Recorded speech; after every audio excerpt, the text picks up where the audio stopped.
Hey guys, I'm in Orlando, Florida right now at a thing called Animal Con. I just checked in, it's early in the morning. Now, a lot of people think that Animal Con would be a place where you would go to get conned by animals, like a cute pup who's trying to take advantage of you for scritches, or let's say a monkey who looks like he's got a strong moral compass, but he's just trying to get your papaya. But in this case, that's not what Animal Con means. The word con stands for convention. So let's go take a look.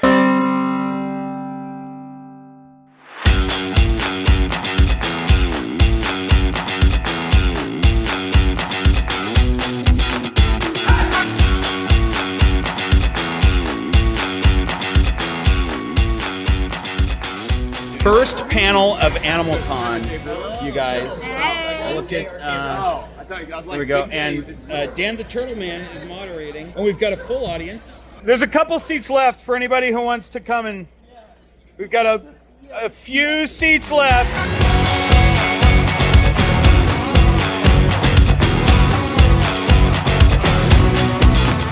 I'm so excited that I get to hold this animal. There are two species of alligator in the world, the American alligator and the Chinese alligator. This is Mugu, and she is a Chinese alligator. She's 38 years old, and her growth is not stunted. This is how big they get.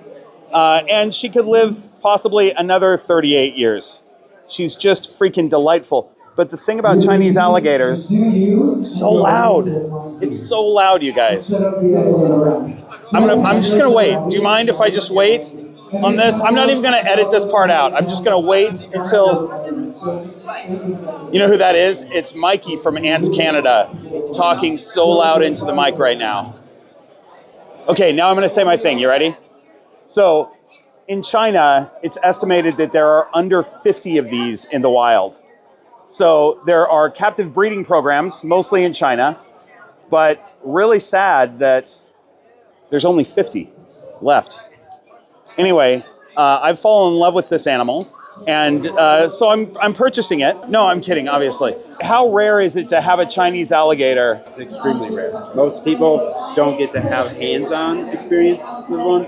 You can see them from afar in the zoo, but I believe we're the only facility that actually allows you to have hands-on contact. Really? So there's nobody that would, could be somebody else, except for some Pablo Escobar type of shady person. There's nobody keeping these as pets or anything in any state.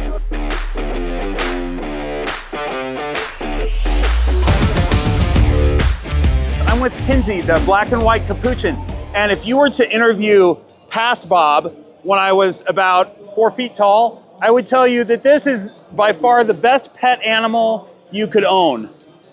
I've changed my mind slightly from that belief, because once you have these, you can't ever leave them alone. It's your life, pretty much. I kind of wouldn't mind it though, I'm being honest. This is, my favorite animal in the world is a primate. I have some specific ones that I love, but a capuchin, I don't know that I'm ready to commit my entire life to having a capuchin on my shoulder all the time though. But man, because you got to change diapers. How many times a day? 4 to 5 times a day for their life. They live about 40 years. That one's 3? Yeah. Kinsey's 3? Oh my gosh. Ways to go. So cute, this one. Here's the thing, I want a neighbor that has a capuchin. I want to visit a capuchin. That's what I want. Yeah, oh my goodness. I tell people, you want a capuchin? Come visit. The beard is so fun. What do you think? What do you think? I just started growing mine, so she's been like hanging on it. Do you love it? Do you love my beard and my hat? What do you think? Oh my goodness. You want to try again? Oh my goodness. Oh, that's fun. You want to go on top, back and forth. Oh, it's so fun. It's so fun. Oh, a beard to hang on, an ear to bite. Here's what I learned. They don't really bite. It's kind of like a dog mouthing you to play. So I'm not worried about her actually biting me. Should we pick up the hat and see what happens? Another bald head. Look at this. Here's the hat. It's going back on. Oh my goodness. Oh my goodness. How fun. How fun. Hats are so fun. Oh, there it goes. Do you see why I have hats? Mainly it's for the snakes to crawl on, but for a monkey to jump onto, oh, the beard. Oh, hang by the beard. Can't beat that. Hang by the beard. Man, I'm like a play equipment thing for a monkey. I did not realize that a long beard and a hat would be so exciting for a monkey. You should grab your tonsils.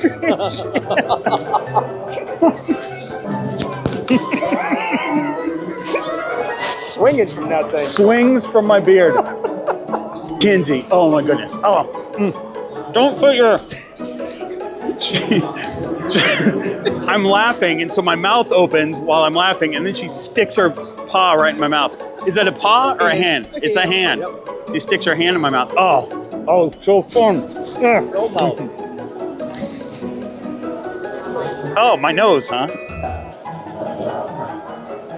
It's so fun to play with faces. Oh no. Oh no. Are we best friends now? Are we best friends, me and you?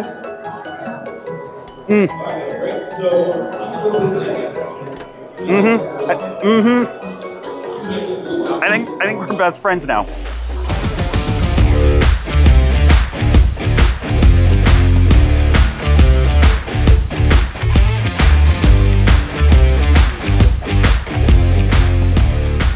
Johnny Venom just walked up to me and said, "Bob, film this." So I'm gonna. Would you like a bit of my drink this morning, Bob? What is it? Bitey.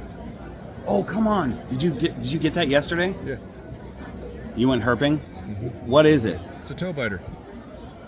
But what's the?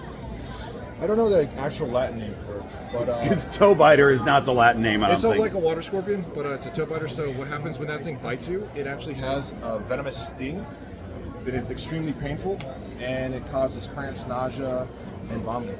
Really? You just picked it up and put it in your McDonald's. Yep. Okay. I love it. What else did you find herping yesterday? A couple gar, some plecos, two-toed amphima, and a couple mosquito fish. All right. Cool. And you drove an hour to get there? No, I didn't go anywhere. I stayed on the property. I told you I wanted to go if you weren't going an hour away. I'm sorry. Everyone decided to drink instead of go Unbelievable. herping. I was disappointed. I didn't want to go myself. I totally would have gone. I'm going tonight, I promise. I'm finding this to be a challenge because this is one of those events that I just want to experience. There's a ton of fans here that I want to meet and hang out with. And there's a ton of creators, like people that I'm good friends with already, and a bunch of creators that I really respect that I've never met before. And we're hanging out. There's a bunch of vendors. It's just really cool. And I don't know what I'm filming for a video, so I'm just putting a bunch of segments together. I hope you guys are enjoying them because there's no plan at all. And a lot of times I'll go several hours and forget to film anything. Sorry about that. But I'm just having a blast at Animal Con. It's so fun. Also, there's so many animals that I don't normally get to hang out with that I'm seeing here and getting to interact with. And you know, I'm a snake guy, I'm a reptile guy, but I love all animals. I'm fascinated by them. And any animal that I don't normally see, I get super excited about and want to hang out with. So anyway, my point is, I hope I'm getting enough footage for you guys.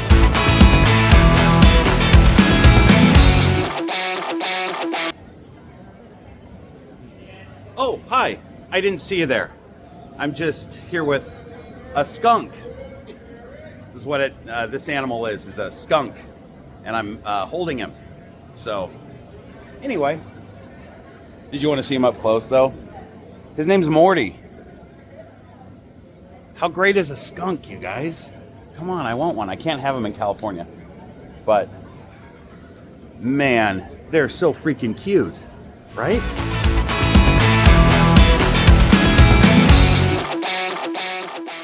Guys, I've got Peter Burch here, who I've known who Peter is for a long time. I love you, Peter. Thank you. Everybody loves him. And I watch any content that I see from Peter because he is sort of the king of Australian species. Thank you. So really happy to have met you here, and now we Thanks, man. get to hang out a It's been little a pleasure bit. to meet you too and get to know each other on a more intimate level. You know? Yeah. You work primarily now with Antaresia. right?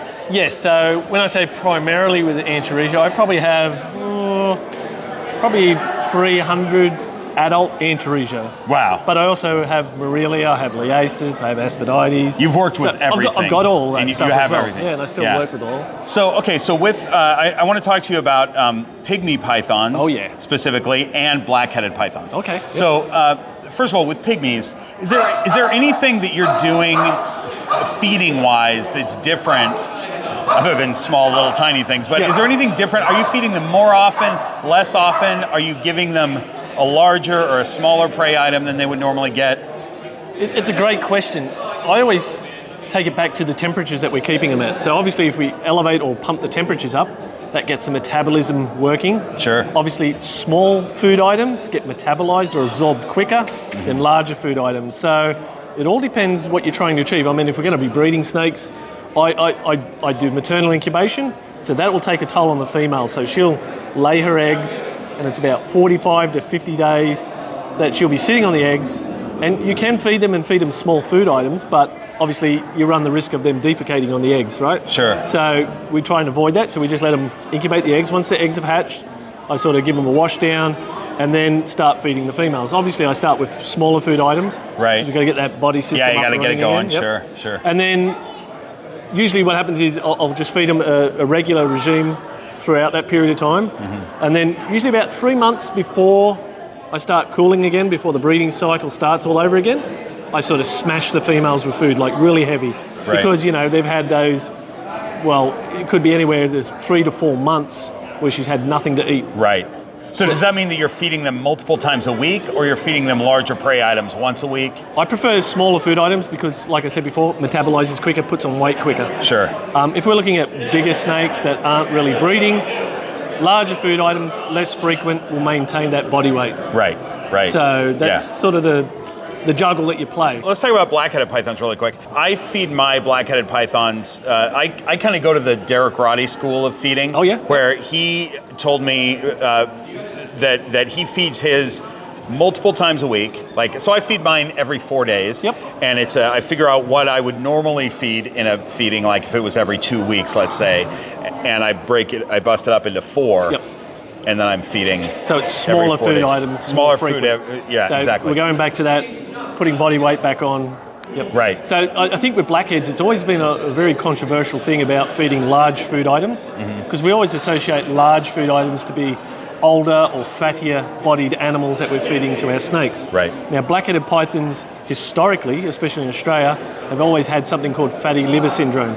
So feeding larger food items, they typically store the fat in a different way. Especially if it's rodents, right? Oh yeah, because rodent-based diets are filled with fat compared to everything else. And you've got to remember, blackheads are reptile feeders. They're reptile right? eaters, so right. Typically in the wild, they'd be eating 90%, if not more, reptile-based diets. Right. So very slim, no fat. Compared to rodent diets, a lot of fat. Mine's So eating therefore- mostly birds. Yeah, She gets that's good too. rodents Yep. occasionally, but mostly birds. I mean, all mine eat strictly rodents, but like I said, I wouldn't be feeding larger food items on a frequent basis. It's the same rule across the board of everything.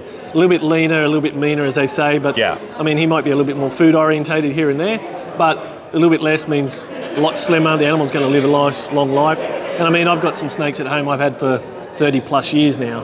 And, I'm talking olive pythons and black-headed pythons. Right. So these animals historically, have all these fat issue problems with fat storage and they die. So, Right. We've talked to Peter for a long time. You're not going to hear it all, but I got it all on camera because I just got a really great lesson in breeding black-headed pythons. Yeah. Thanks, Peter. No worries, man. Thank you, man. Let's just look at a supercut of every time Kinsey the monkey jumped on me, grabbed my beard, and a few other things while we scroll the members of the Horde of Keepers, who are the secret society that support this channel. And if you want to be a member of this secret clandestine society, patreon.com/greenroompythons. Secret, clandestine, do we need to say both? Probably not.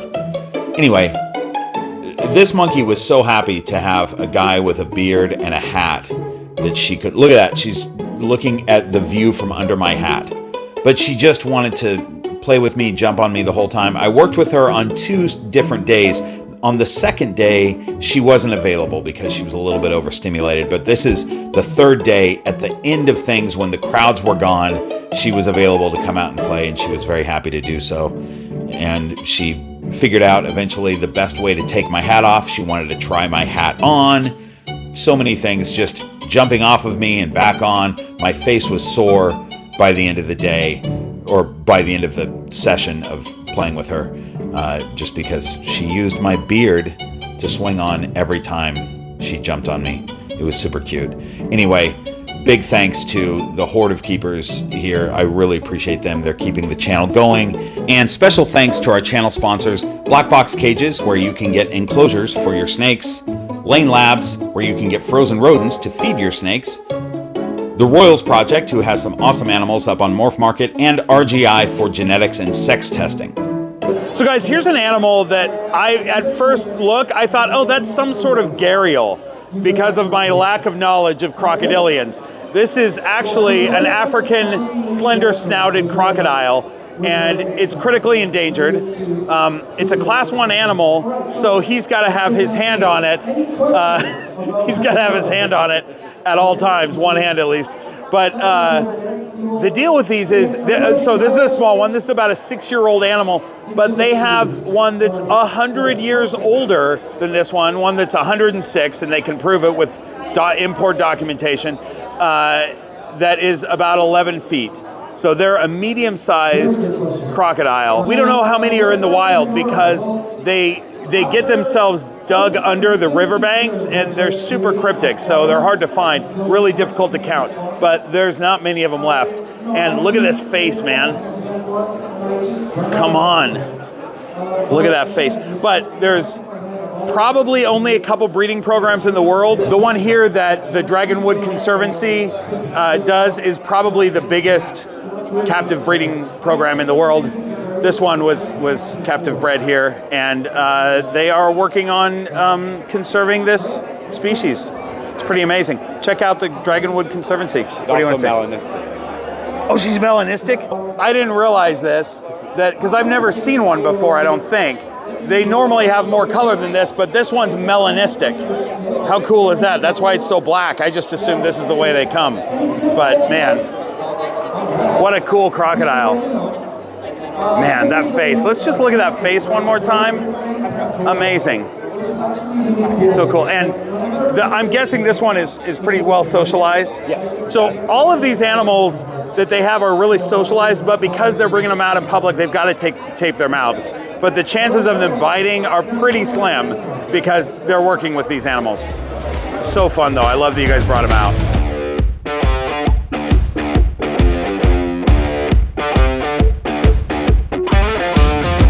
This is my last day at Animal Con, and here's my assessment so far, is that, you know, when I go to reptile shows and meet fans, it's usually very quick because they're doing something, I'm doing something, and you can't just stop and really get to know people.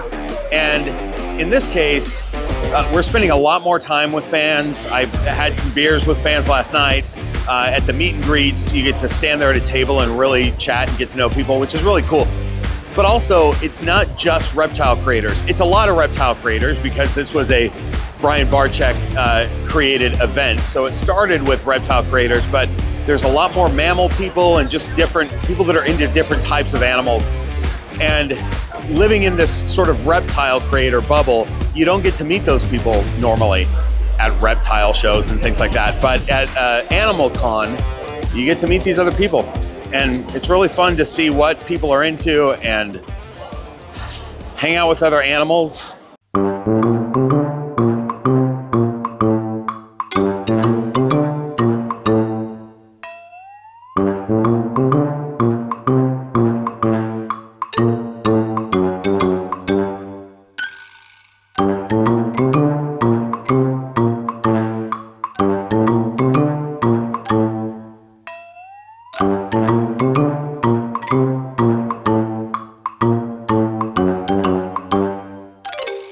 Look who I found.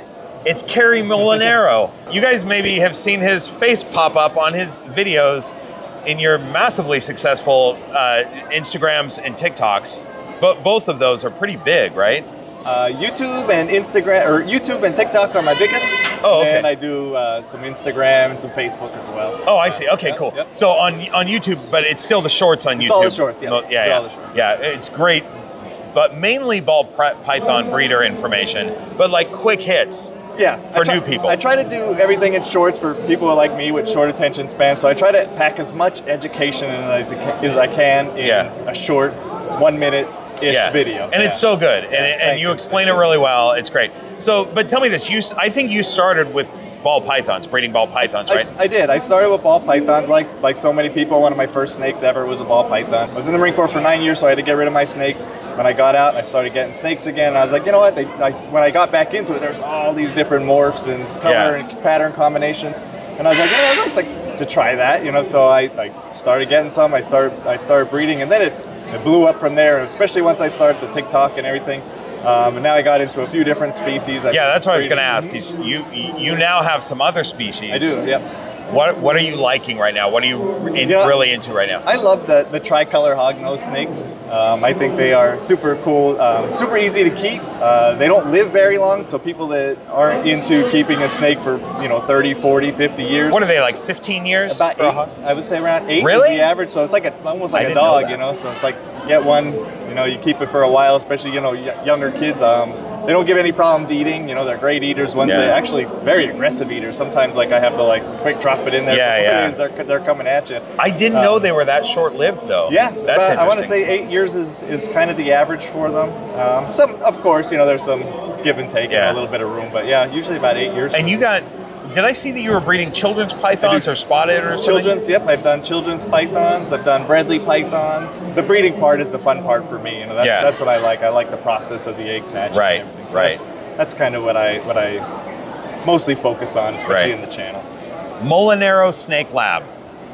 Check it out. You've probably already followed, but if you don't, that's what you're looking for. Molinero Snake Lab. Thanks, Kerry. Yeah, thank you. Yeah. Appreciate it. Oh, really? Really? You're ripping up my thing while I'm talking? This is my sticker that says Green Room Pythons. That's my sticker. One thing about the pigeons is they want to destroy everything. They want to figure out how it goes together and how it comes apart. Yeah. It doesn't matter what it is. They need to take it apart. You took my sticker off. That's not nice. I don't think you should eat that. Because she will, right? She won't. She'll spit it out. She'll chew it up. She'll tear it up. That's Why? what they do. They tear it up. Why did you need my sticker, huh? That's not nice. Now I have to get a new one. Now I have to get a new sticker. Hi, guys. Guys, one of my favorite channels that I watch anytime a new video comes out is AntsCanada. If you don't know that channel, and I bet you do, this is Mikey. Yes. You might not know what the guy looks like. Okay, see? You might recognize me. There it is. Just a really nice ripped back. It's really good. That's what Mikey looks like. Thank you so much. I appreciate it. You are so good at storytelling, and the filming and everything is great, and the stuff that you build, but your storytelling is amazing, and I love it. Thank you so much. I appreciate that a lot, guys. Really nice to meet you. Yeah, nice meeting you as well. Guys, be sure to like, comment, share, and subscribe to the channel. Really nice of you to say. Yeah. Will you say it in a whisper, though? Subscribe to the channel. There you go. That's it. Hit the bell icon. That's it. That's it.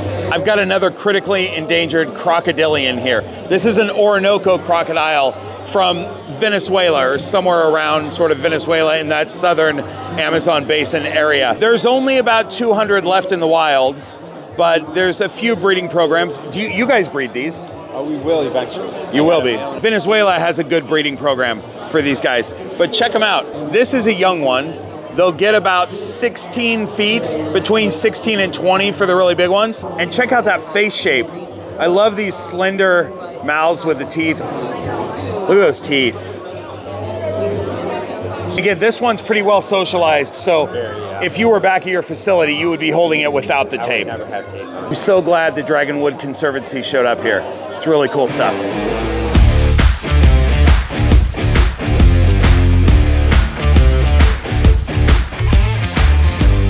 I feel like we did it, man. We did it. We totally did it. We did Animal Con. We did Animal Con. We met a bunch of people.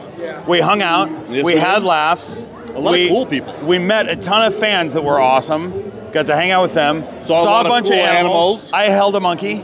I held a monkey. You rode an alligator. I rode an alligator. Thanks for watching. See you next week. Hey, I can't see when you do that. Hi. Hi. Oh, it's so fun. Oh, the beard is so fun.